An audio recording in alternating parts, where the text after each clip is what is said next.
আমি ফ্যাসিস্ট দাসের শাসক, কখনো কখনো এমন নেতৃত্ব দরকার হয়, বলেন ট্রাম্প। সুইজারল্যান্ডের দাভোসে বিশ্ব অর্থনৈতিক ফোরামে দেওয়া বক্তব্যের পর আলাপকালে নিজেকে একজন স্বৈরশাসকের সঙ্গে তুলনা করেছেন যুক্তরাষ্ট্রের প্রেসিডেন্ট ডোনাল্ড ট্রাম্প। ট্রাম্প বলেন, আমরা একটি ভালো ভাষণ দিয়েছি, দারুণ প্রতিক্রিয়া পেয়েছি, আমি বিশ্বাসই করতে পারছি না আমার ওই ভাষণের জন্য ভালো রিভিউ পেয়েছি।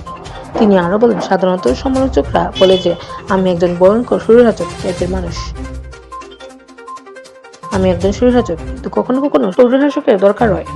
ব্যাপকভাবে উপহাসের শিকার হওয়া WEF-এ দেয়া নিজের সেই ভাষণে ট্রাম্প আবারও গ্রিনল্যান্ড দখলের দাবি তুলেন এবং কানাডা ও ইউরোপের প্রতি হুমকি দেন।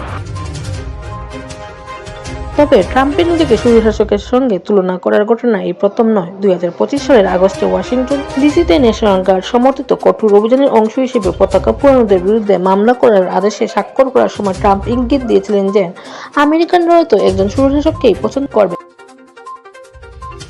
তিনি সাংবাদিকদের বলেন, তারা বলে আমাকে তাদের দরকার নেই, স্বাধীনতা, সে একজন স্বৈরশাসক, কিন্তু অনেক মানুষ বলছে হয়তো আমরা একজন স্বৈরশাসককেই পছন্দ করি। তবে পরে তিনি আবার বলেন, আমি স্বৈরশাসককে পছন্দ করি না, আমি স্বৈরশাসক নই, আমি একজন মানুষ যার সাধারণ বুদ্ধি খুব ভালো এবং আমি একজন বুদ্ধিমান ব্যক্তি।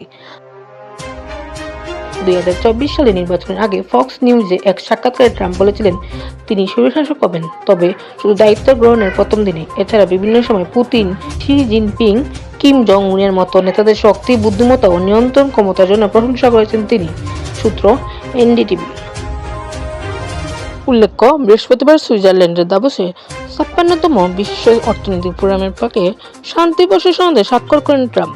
সালমা ইসলাম, দেশ 24 লাইভ, সিলেট।